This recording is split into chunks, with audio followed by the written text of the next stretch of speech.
when you look at the market right now, people are searching for you. Let's say the Fed decides to hike the rates. Where do you see the market after that? Because from all historical standards, we are probably and in a bubble in both the credit and the equity markets. Or would you disagree with that? Well, I have confidence in some things, but my crystal ball is one that I do not.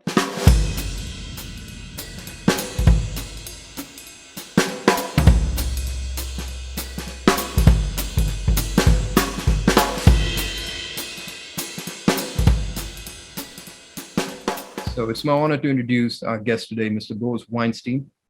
He's the fund manager of hedge fund Saba Capital Management, which he founded in 2009.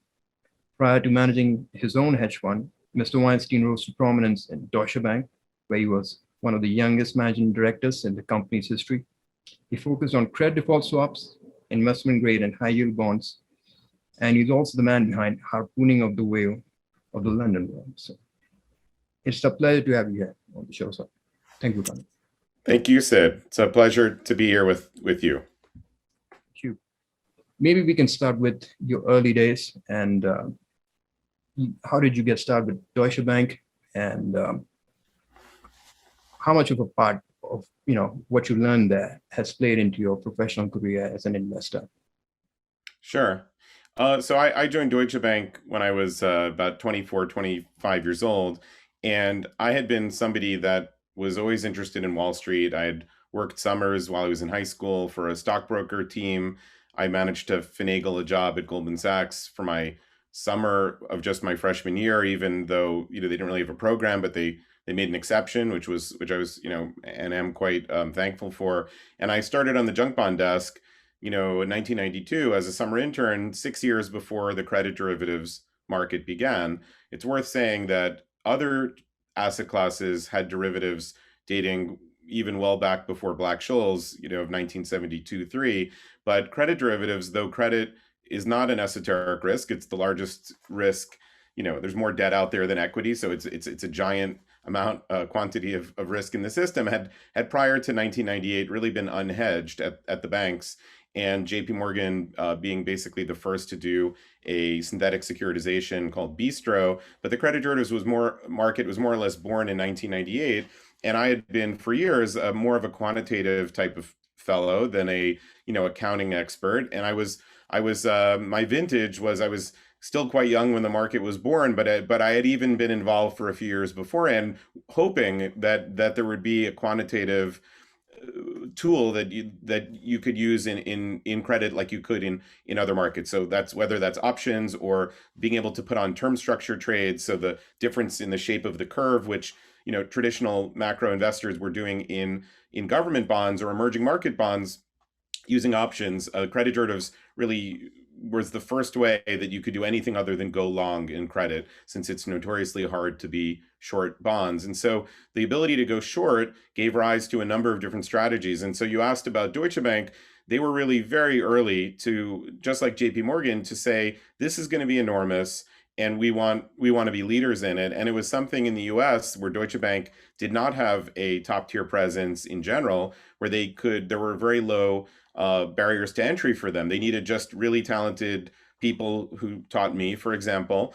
Whereas at Goldman Sachs, there were some businesses that had real moats, whether it was, getting a mandate to issue a bond deal where Deutsche Bank was not going to be able to seize that mandate. In derivatives, they could jumpstart. And so we quickly became number one or number two, depending on the year in it. And I got an incredible chance to be at the beginning of the credit derivative market and also take on a senior role at the same time as I was a young guy because of luck. I want to say at the outset of this interview, and maybe I'll find ways to say it in the middle, that luck plays an extremely important role. Your luck of your vintage, of when you start, of when your boss quits to go to another firm, all those things, are important, as is luck in investing. I was lucky to be at a firm very interested in being a top player in credit derivatives. And I did have my boss leave in the first year, and I was able to replace him with myself right in the middle of a crisis the long-term capital management crisis of 98. So that's how things got started. I'll save the second part of your question about what we use today from what we learned back then for a little bit later. I'll pause and we can move on. Absolutely. And my second question would be then, so how would you define relative value investing? Because from what I gather, you do take some elements of traditional value investing, as made famous by late great Ben Graham, but you also have a volatility focus as well. So a traditional value investor would look at volatility and go, that's just a great opportunity to maybe build up your position when it's working in your favor. But they typically are not very concerned with volatility. So how do you marry the two, I should say, ideas of value investing and volatility? Right.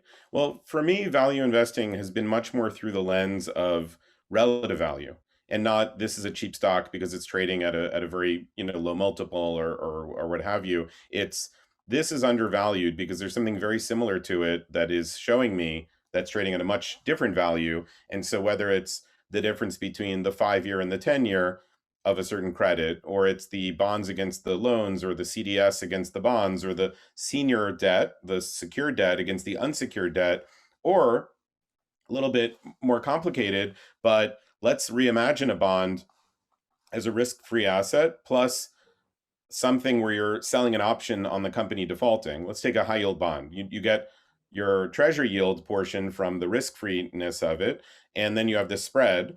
And that spread is not altogether different than selling a deep out of the money equity put. So that when the company's in big trouble and the equity put down 90% or 80% is in the money, that's a moment where the credit will likely also be in trouble. And so trying to compare those two things, the relative value of out of the money puts on stocks compared to bonds. That I might have lost some of you in the meantime, and we can come back to it. But those sorts of relative value, and I thought it was important to tell you ones that are simple and ones that are not, is something where that's been my home, is arbitrage, capital structure arbitrage, closed-end fund against open-ended fund, so ETFs against closed-end funds, which we may talk about, that sort of arbitrage. That's where I find value.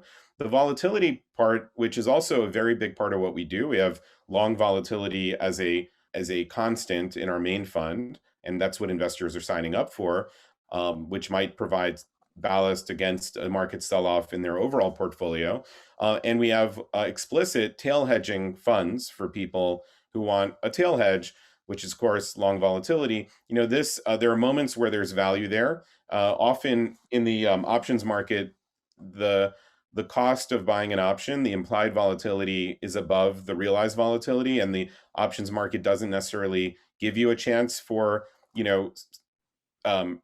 systematic cheap optionality where you're buying things at good values, to use your phrasing. But there are, in the credit derivative market, which is my domain expertise, many occasions, and this is one of them the last couple of years, where there is great value in certain kinds of CDS on certain companies. And so in that sense, the arbitrage type of trade that we look for, mispricings between a company's bonds and loans, as I said, and all these different types of investments, is one element of what we do. And then there's the element of how do we find convex trades, whether it's explicit tail protection or other sorts of things that will be positively convex to give our investors a long volatility position. And so this is a very different place than how normal credit investors are doing their business. And it's not for me to say which is better or worse, they're just different. But we're not trying to find good credits based on deep fundamentals to go long and bad credits based on deep fundamentals to go short. We're really looking at things in general through a volatility lens and more of a technical quantitative lens. Absolutely. And you mentioned that your strategy really shines when there's a big disconnect between, let's say, equity markets and the credit markets. So maybe if you could give me an example of, maybe something that plays into that disconnect between equity and credit, or maybe any two asset classes that you wish. Sure. So a lot of this, like, right, it's, by the way, let me say, in relative value, where something's mispriced to something else, it's especially important to not just see how cheap is it in a time series or have a view on how it will progress. It's really important to understand who's doing what to whom. How did we get here? These technicals that made things very cheap, of course, can make them cheaper. And in some trades, you can't know what the technical is. You don't know why somebody's bidding up the price of something, but you feel like you want to be on the other side, but you just don't know why. And in the moments where you do know why, where you understand the beast and you're not scared of it, doesn't mean you're going to be right, just means you understand and you're less fearful through that understanding that it might not be something where they have materially better information than you. It's like it's a hedging program or it's this or that. It's in those situations where you can feel more confident. And so let's go into the eye of the storm, March 2020. Okay, right in the middle of COVID. And let's understand for a minute the market structure of bonds. Okay, so I mentioned, actually unrelated to answering this question, I mentioned that in the bond market, it's very hard to go short.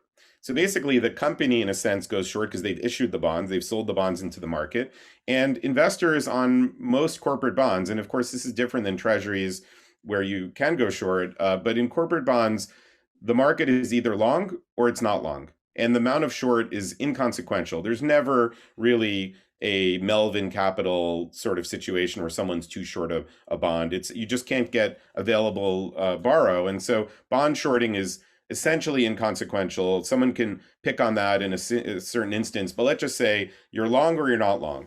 And so what tends to happen when there are sell-offs is that people are, the ones who are not long are having their own problems when the market's falling from other things they're long, and the people who are long want to sell. So everyone's kind of naturally in one side of the ship.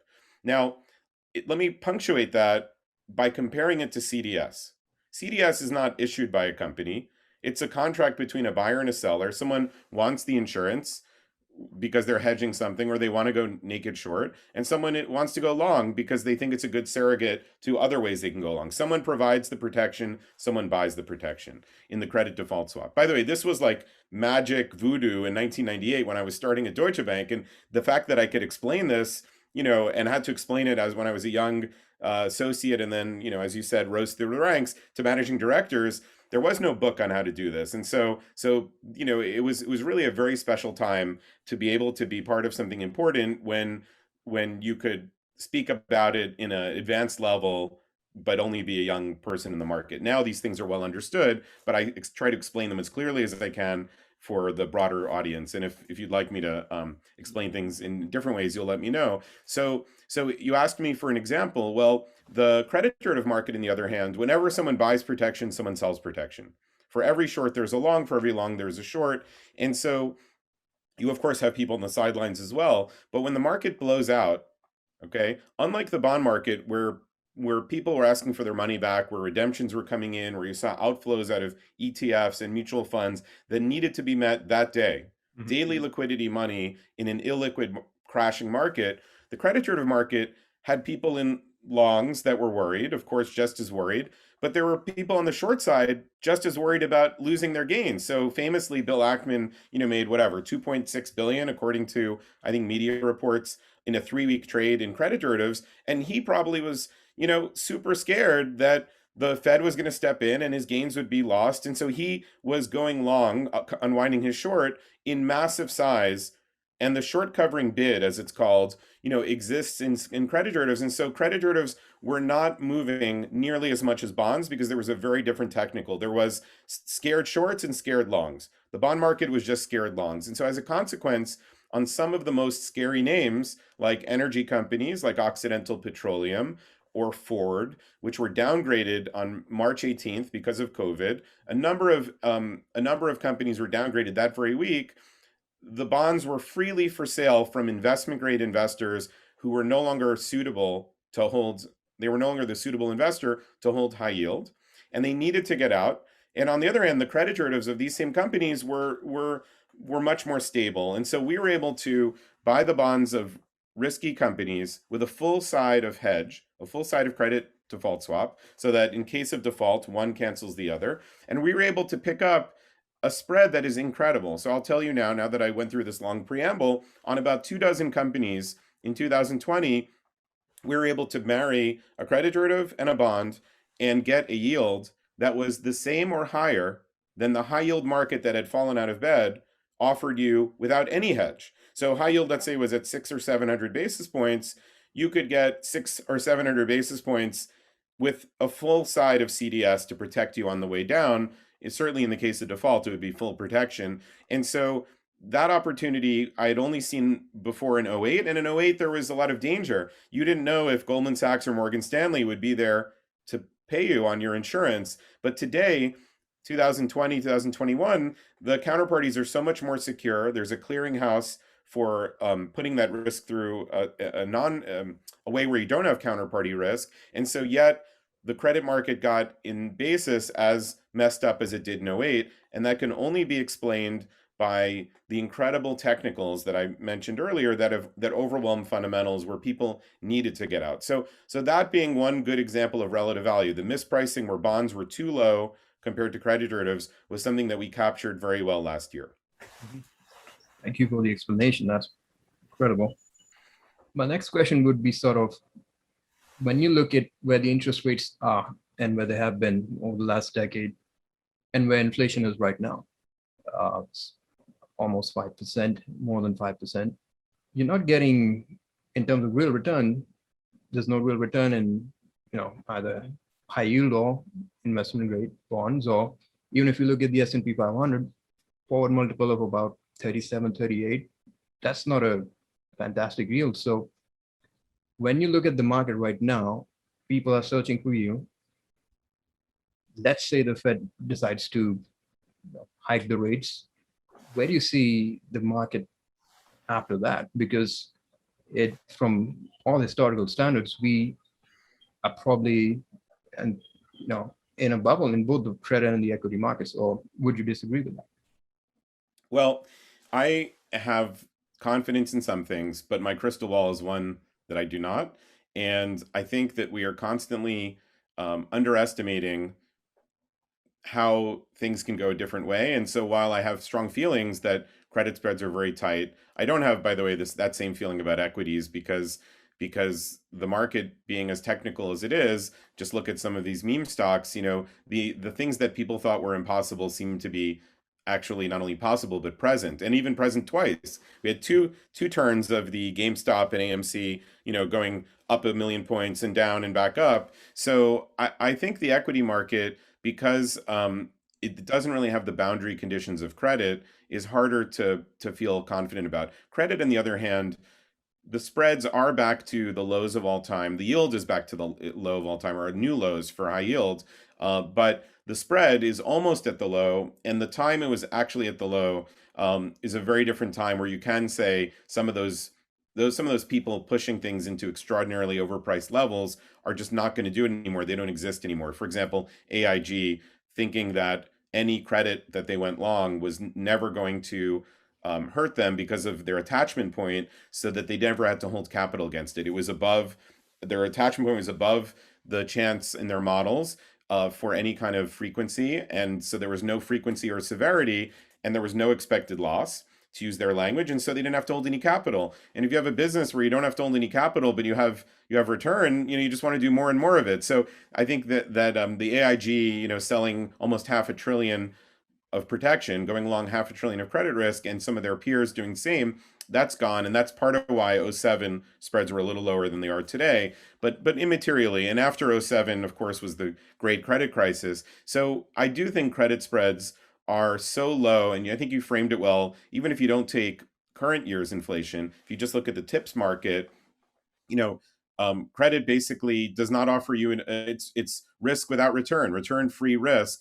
And we haven't even talked about defaults. A lot of times people say, well, high yield is at 3%, and treasuries are only at 80 bips in the 5-year or whatever. So that extra 2.2 is a lot.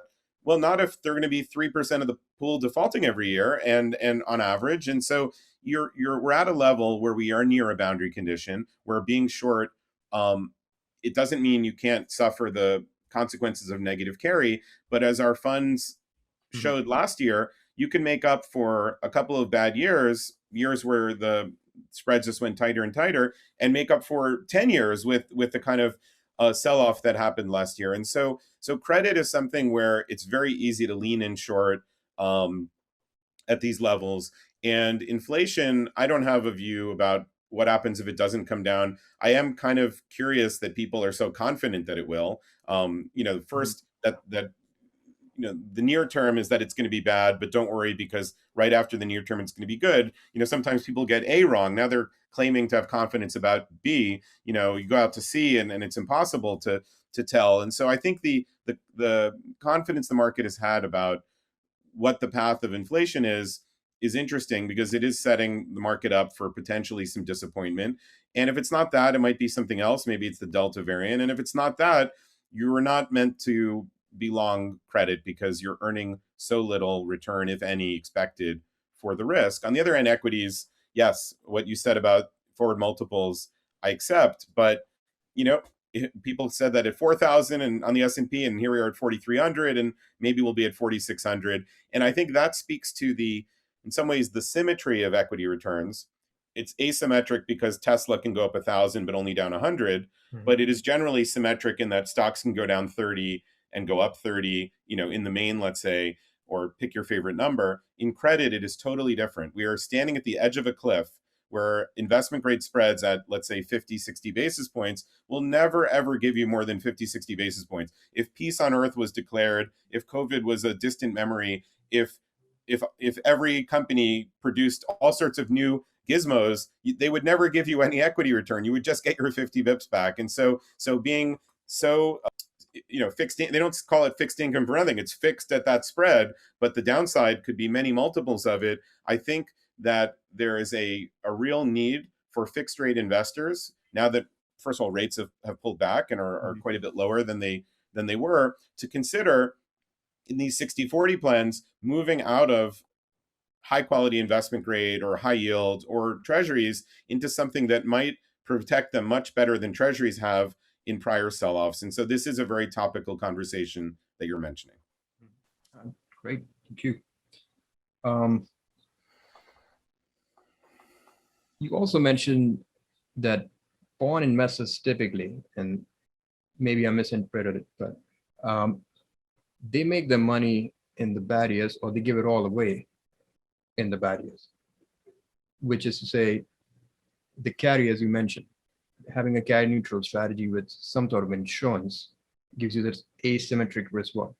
So looking at that, do you always have insurance at all times through CDS, or are you constantly monitoring the market, looking at maybe the macro or the technicals, and then you put on insurance? Or how do you really approach the insurance part? Right. Well, so firstly, we have different funds that do different things. Some of them don't have any CDS. So we invest in SPACs, for example. The firm holds about $2 billion of SPACs. Most of those are in dedicated vehicles that are not necessarily thinking about insurance. We hold $1.5 billion almost of closed-end funds. Some of those are hedged, some of those are not. So in our flagship fund, to speak about the one that has lots of tail protection and our tail funds, the approach, first of all, is we don't have any obligation to have it. It has to be attractive. And but it's important for me to not deliver a fund where the returns are going to come from positive carry. I feel like if you look at credit funds, the portion, since credit is so correlated, let me take a step back and do another perhaps interesting comparison for this audience. If you take a bunch of stocks and say, okay, we're not going to look at them. Let's open up the box a year from now, 5 years from now. Where are they? You will see substantial dispersion between two tech companies, between a tech company and a consumer products company. And some of them will be down 50, down 90. Some of them will be up 50, up 90, up 300. And there's this enormous range, and it will never converge. Okay. Now, credit, let's do the exact same thing. Mm-hmm. Sid, I know you know that just about no investment grade company ever defaults. We can pick, a name every few years, a WorldCom, an Enron, a Lehman, but more or less out of the thousands of companies, they're just not defaulting, the investment grade ones. So at least 99%. In high yield, it's generally 97%. Some years the default rate's 2%. Some years it's like last year in the high yield index, in the credit derivative index, it was actually 10 names that defaulted out of 100. But we're, let's say, averaging at 3% or 4%, depending which decade we look at. So we still have 97, 96 not defaulting. So you take some blend and we're at 98%, 99% are never going to default. So in the end, you open up that box 5 years later, everything's in the exact same place with the exception of 2 or 3%. It didn't matter. Whether you were a good credit picker or a bad credit picker, aside from the person who would play devil's advocate and say they are someone who can dance in between the raindrops. They can go long, sell this, buy that.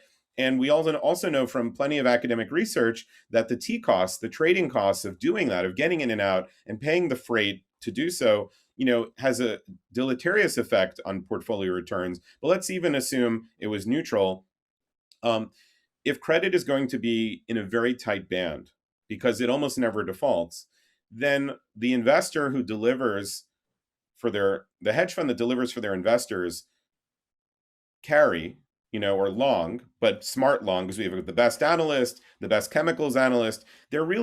They can't do it in credit. They could do it in equities, deliver some real alpha. But if they have a fund that's yielding 8% because it's long a bunch of interesting things, you could have been long another bunch of interesting things and had the same result, because at the end they're highly correlated to each other. They result in the bonds getting paid off, the company surviving. And so the manager is not worth paying the incentive fees that managers get, or even the management fee for beta. And I've always felt like I want to deliver something different. I want to deliver capacity constraint strategies that are overlooked or underappreciated, and carry. If I found good carry to go long with, I want to go and spend that on carry that's good to be short with and give investors a really interesting RV exposure. So that's kind of the theory of what we're trying to do. But I have to say, we also, in trying to also deliver long vol, are generally willing to spend carry, to have negative carry. And there are, again, certain years where that will cause losses. But last year was able to deliver 8 or 9 years worth of returns. And so I do think this credit as a accordion, it's when it gets very tight, it runs out of room to tighten and can expand. Credit is something that people are not changing their sizing and their positioning often enough. They should be, in the main, taking credit off right now in substantial size because it's risk without return. Mhm. Absolutely. When you look back at the history of Saba Capital Management, can you recall a time where your strategy or your conviction in your strategy was really tested by the markets? And how did you deal with what Mr. Market was telling you and what you believe, and what did you what were your learnings from? Sure. It's a great question, and it's not always an easy question. You didn't even start with tell me about your favorite trade. So, but let's take it on. There is always a thought, like when things go wrong, like what lessons can you learn? And there isn't enough thought about when things go right about what lessons you can learn. And I think it's important to realize that it seems like a good idea to learn lessons from things that went wrong or from the past. But I also think there's the danger of overlearning lessons. You could have learned the lesson from, for example, Bear Stearns or Washington Mutual, that governments would save banks and get JP Morgan, to buy out those two by example. And so Lehman Brothers is just not going to default. And that might have been a lesson people learned from Bear Stearns, is Lehman won't default. And so they were super unprepared for Lehman Brothers. But then you could learn, okay, now Lehman Brothers defaulted, so maybe I need to worry about the next bank defaulting, and then you never have another one again for more than a decade. So like there are things to learn from the past for sure, and I've learned a lot, and I'm going to take you through the toughest environment. But I also want to say that it's important to also learn from, there are times you're right where you just got lucky. There are times you're right, but you still can learn just as much. And I think it's too much focus on, there's over learning on things that went wrong. I think for us, the most difficult time being long volatility investors was when Mario Draghi, the summer of 2012, said famously, "Trust me, it's enough. he's going to do whatever it takes. And and all of the Fed programs after '08 to stabilize the market had, despite all of that, there had been tremendous volatility from '09. We had the flash crash in 2010. We had the Greece Portugal problems in 11. And so, trust me, it'll be enough. I'm not sure that the lesson is I should have trusted him. I certainly, with hindsight, I should have trusted him and like said, okay, that's going to stabilize things. Vol will come down, credit spreads will come down. There is a lesson of I should have responded to that much more eagerly.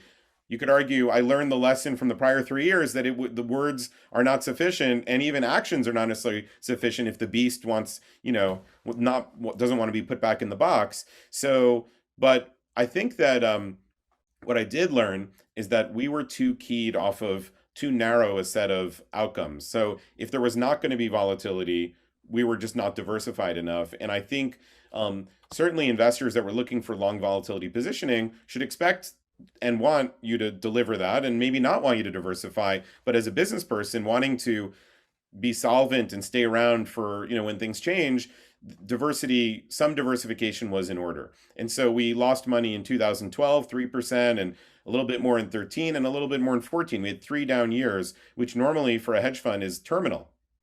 Losing money 2 years in a row can be terminal. And we've seen hedge funds that had one bad trade. I'm not going to mention names, but one of our peers, a $10 billion credit fund, basically had 18 bad months and they were done. And so the fragility of hedge funds argues that the business person should find ways to diversify their business. And so I'd been searching for a way to do that. And I realized that, and that was the lesson of those years, but I didn't want to do it for its own sake. I wanted to get excited about something. And so sometimes the new thing that you want to get excited about just is the timing is bad. But we did find something to diversify into, and we found additional things over the years to diversify into. The thing I'm speaking about is closed-end funds, where we went from never having invested in them at the firm or at Deutsche Bank to becoming the institutional brand for people looking at the arbitrage of closed-end funds. 7 years later, we are now the largest, and certainly from an activism point of view. And so I was very lucky that Ben Bernanke with Taper Tantrum in 2013 caused closed-end funds to fall out of bed in a way that set up what has been a nice 7-year trade for us. And I'll just close on that by saying in the first year we did it, it detracted from returns. This thing we diversified into was another way to lose money because they got cheaper from from the time we entered. And so hopefully taking you through this history and kind of the nuance about over-learning from mistakes, hopefully it's interesting. But you can have sustained periods of time where your strategy is just not going to do well. And hopefully you have investors that are in it because they want your strategy, not because they wanted your trailing returns. And that's what we had. And here we are, as strong as we've been. Wonderful. And I'd like to just finish with this last question. I know you're a great chess player, and we see hedge fund managers who have these exotic hobbies. Maybe, some of them like to fish and other things. Mr. Buffett likes to play bridge. And do you think for people like me and other hedge fund managers out there, sports or maybe games of this nature, maybe analytical or not analytical, do they help you maybe ease off the work, or maybe they reinforce your focus, keep your mind sharp? I'm not sure. But did you pick it up because you were interested, or was it something that served as a good relaxation for you? Yeah, no, I love the game of chess. I started playing in tournaments when I was 13, which is quite late compared to, just last week, the U.S. crowned its the youngest grandmaster in history. Did it the year before I even started playing in tournaments.